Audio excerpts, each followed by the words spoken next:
I mentioned earlier, one of our students from Poem and You this semester, we were all 6 going to be here tonight, all 7, but she wasn't able to be here, Jean Heelan. You'll see her on the schedule, but she isn't able to be here. She fell ill earlier today.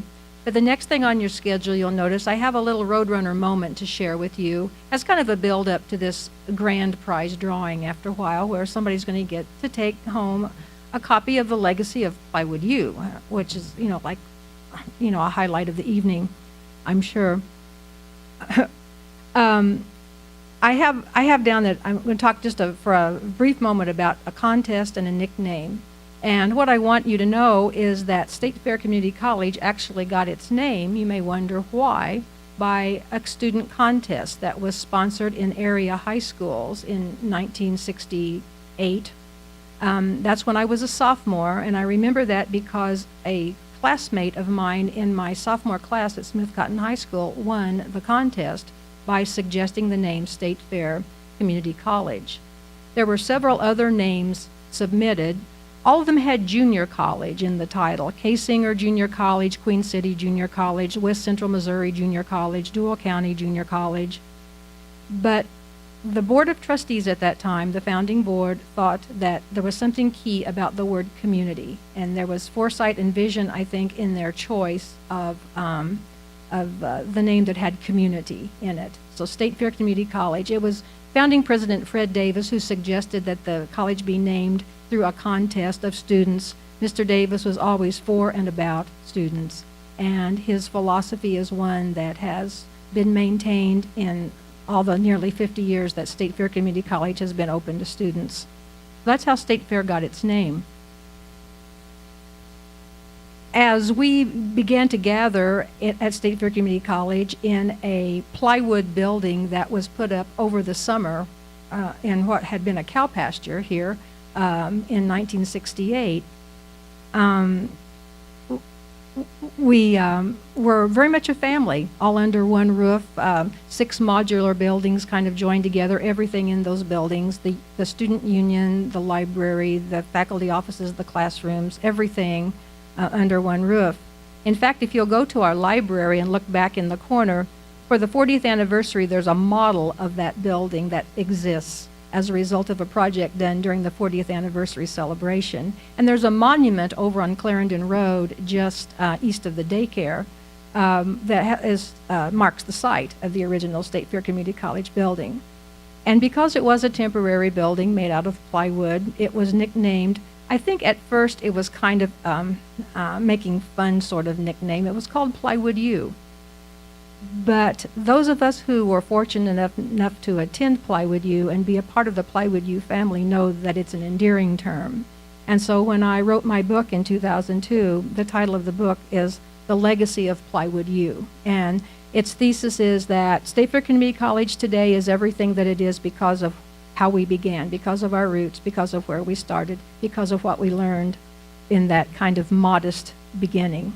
So anyway, there's a little bit of SFCC trivia for you, and I'll embellish that just a little bit after a while and tell you how we got to be Roadrunners. And these are the kinds of stories you can find in The Legacy of Plywood U, which is also available in the bookstore here if you don't happen to be the lucky person who gets to take that particular copy home. It's my pleasure at this point to introduce our next reader, Dustin Walbom. Dustin attended State Fair as a student starting in 2004, graduating in 2007. And these are his words, not mine. He said, during which period I spent a fair bit of time annoying the English faculty in the office. Okay, I didn't verify that, but I've met Dustin recently, and maybe that's so. He says, after moving on to UCM and getting both his MA and BA, he eventually became adjunct here. He teaches 4 classes a semester, including creative writing. About his own writing, Dustin says he's been serious about it since he was 14. Because on New Year's Day 2001, he started work on his novel that has since undergone 4 major overhauls and complete rewrites. He says he's put that on hiatus for most of his college education, but it's now nearing completion, and he hopes to finish it during the winter break. But he says he also knows that he won't. We know how that is, I think. He says he became interested in poetry his first semester at UCM, studying American modernism with Ben Jonson, and he says now he focuses more on writing poems than on his novel. And then here are Dustin's current aspirations, and these are his words again, and they're so good, so I just have to read them to you as he wrote them. Dustin says, "My current aspirations include publishing my writing and surviving the dystopian economic hell at our doorsteps." So anyway, I present to you a very creative person, a young man I'm very glad to have recently met. He read for us the first time at our Spofest event in October, Dustin Walbom.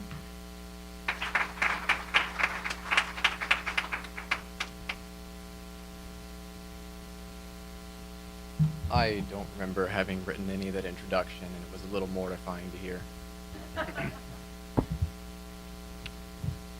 Okay, so my first poem is called Rust. If I asked you to turn me into a flower, would you shove me into the mud, or would you even care? Would you lift me high above your head and let my hair become petals in the cold, cold wind? I can feel the sun strike through the clouds, boring into my green skin, slightly sick. It demands my penance. The sun sees all. Its gaze burns away my sins, changes my red, red rose to white, as clean as ash. But the sun has lit a fire in my blood, and in the smoke I see you. The red creeps in again. We never asked for this. The yearning, burning magnetism, the force that binds my petals, slightly singed, to the hard and frozen iron of your arms. And if you should rust where I cling to you, then I am penitent after all.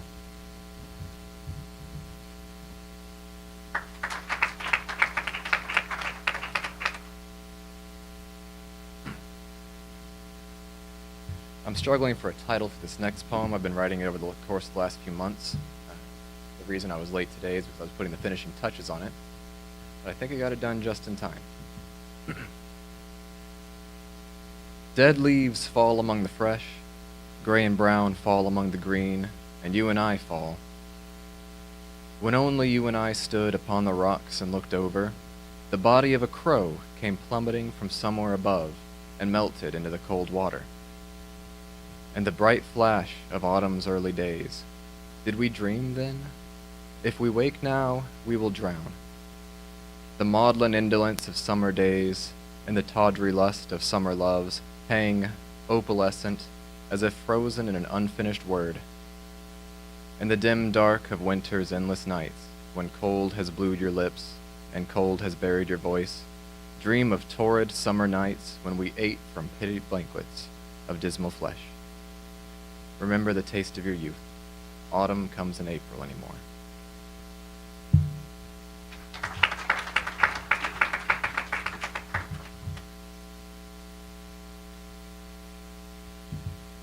The third poem I wrote while I was driving here to work last year. It's a wonder I made it on time. This one is Observations on a Cloudy Morning. The sun banishes the demons of the night. Molten gold flows over mountaintops and pools in the valley. Its ripples shimmer like fire. The clouds chain the sun in wispy bonds, and a lone bird of prey glides into the stillborn morning. Brief embers smolder feebly at the rim of the world, where the dark smothers the day.